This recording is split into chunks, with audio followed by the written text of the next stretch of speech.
اللہ کے نام سے شروع جو بڑا مہربان اور نہایت رحم والا ہے۔ کروڑوں درود نبی کریم صلی اللہ علیہ وآلہ وسلم پر، جن پر اللہ رب العزت خود درود بھیجتا ہے۔ اردو انفو ٹی وی کے معزز دوستو، السلام علیکم۔ میں ہوں محسن رضا، اور آج کی اس ویڈیو میں آپ کو ایک واقعہ سنانے والا ہوں جس میں ایک شخص نبی کریم صلی اللہ علیہ وآلہ وسلم کی خدمت میں حاضر ہوا اور کہنے لگا کہ میرا باپ مجھے مال یعنی جائیداد میں حصہ نہیں دے رہا۔ تو نبی کریم صلی اللہ علیہ وآلہ وسلم نے فریادی کی فریاد سن کر کیا فرمایا، یہ جاننے کے لیے ویڈیو کو آخر تک ضرور دیکھیں، اور نئے آنے والے دوست ہمارے channel Urdu info T V کو سبسکرائب کر لیجئے۔ حضرت جابر بن عبداللہ رضی اللہ تعالی عنہ سے روایت ہے کہ ایک شخص رسول کریم صلی اللہ علیہ وآلہ وسلم کی خدمت میں حاضر ہو کر اپنے باپ کی شکایت کرنے لگا۔ آپ صلی اللہ علیہ وآلہ وسلم نے فرمایا کہ اپنے والد کو بلا کر لاؤ۔ اسی وقت حضرت جبریل امین علیہ السلام تشریف لائے اور رسول اللہ صلی اللہ علیہ وآلہ وسلم سے فرمانے لگے کہ جب اس شکایت کرنے والے شخص کا باپ آ جائے تو اس سے پوچھئے گا کہ اس نے دل ہی دل میں وہ کون سے کلمات اپنے بیٹے کے بارے میں کہے تھے جن کو خود اس کے کانوں نے بھی نہیں سنا۔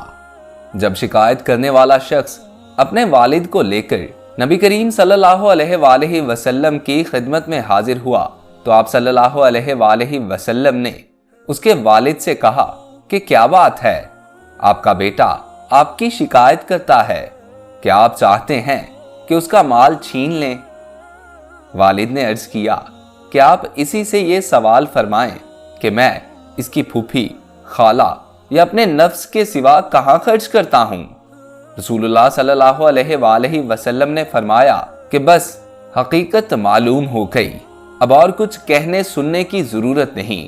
اس کے بعد نبی کریم صلی اللہ علیہ وآلہ وسلم نے شکایت کرنے والے لڑکے کے والد سے پوچھا کہ وہ کون سے کلمات ہیں جو آپ نے اپنے بیٹے کے بارے میں کہے لیکن ان کو خود آپ کے کانوں نے بھی نہیں سنا، یعنی دل ہی دل میں کہنے والے کلمات مجھے بتائیے۔ اس شخص نے عرض کیا کہ یا رسول اللہ، ہر معاملہ میں اللہ تعالیٰ آپ پر ہمارا ایمان اور یقین بڑھا دیتے ہیں۔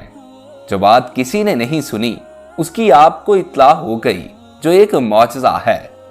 پھر اس نے عرض کیا کہ یہ ایک حقیقت ہے کہ میں نے چند اشعار دل میں کہے تھے جن کو میرے کانوں نے بھی نہیں سنا۔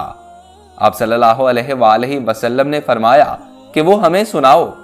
اس وقت اس شخص نے وہ کلمات بتائے جو اس نے اپنے بیٹے کے بارے میں دل ہی دل میں کہے تھے کہ اے بیٹے، میں نے تجھے بچپن میں غذا دی اور جوان ہونے کے بعد بھی تمہاری ذمہ داری اٹھائی، تمہارا سب کھانا پینا میری ہی کمائی سے تھا۔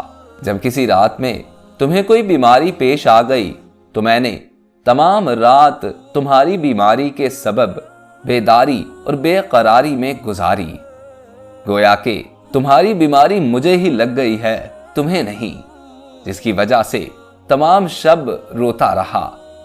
میرا دل تمہاری ہلاکت سے ڈرتا رہا، حالانکہ میں جانتا تھا کہ موت کا ایک دن مقرر ہے، پہلے پیچھے نہیں ہو سکتی۔ پھر جب تم اس عمر اور اس حد تک پہنچ گئے جس کی میں تمنا کیا کرتا تھا تو تم نے میرا بدلہ سختی اور سخت کلامی بنا دیا، گویا کہ تم ہی مجھ پر احسان و انعام کر رہے ہو۔ کاش اگر تم سے میرے باپ ہونے کا حق ادا نہیں ہو سکتا تو کم از کم ایسا ہی کر لیتے جیسا کہ ایک شریف پڑوسی کیا کرتا ہے، کم از کم مجھے پڑوسی کا حق تو دیا ہوتا اور خود میرے ہی مال میں میرے حق میں بخل سے کام نہ لیا ہوتا۔ یہ سن کر رسول کریم صلی اللہ علیہ وآلہ وسلم نے فرمایا کہ دیکھ، تو خود نافرمان بھی ہے اور اپنے باپ کی شکایت بھی لے کر آیا ہے، جبکہ تیرا باپ تیرے بارے میں دل میں کتنا درد لیے پھرتا ہے۔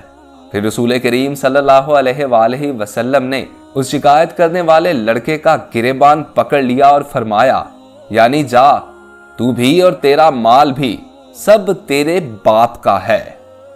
اپنے والدین کی خدمت کیجئے، اپنے ماں باپ کا ادب کیجئے۔ یقین جانیے انہوں نے نہ جانے کتنی راتیں ہماری وجہ سے ایسے درد میں گزاری ہیں جس کا بدلہ ہم تمام عمر ان کی خدمت کر کے بھی ادا نہیں کر سکتے۔ اگر آپ لوگوں کو ویڈیو اچھی لگی ہو تو اسے اپنے دوستوں کے ساتھ شیئر کیجیے، اور نئے آنے والے دوست ہمارے channel Urdu info T V کو سبسکرائب کر کے ساتھ لگے بیل آئیکن کو پریس کر کے آل نوٹیفیکیشنز آن کر لیجیے، تاکہ اس قسم کی ہر نئی آنے والی ویڈیو بر وقت آپ تک پہنچ سکے۔ اپنے دوست محسن رضا کو اجازت دیجیے۔ اللہ آپ کا اور میرا حامی و ناصر ہو۔ اللہ نگہبان۔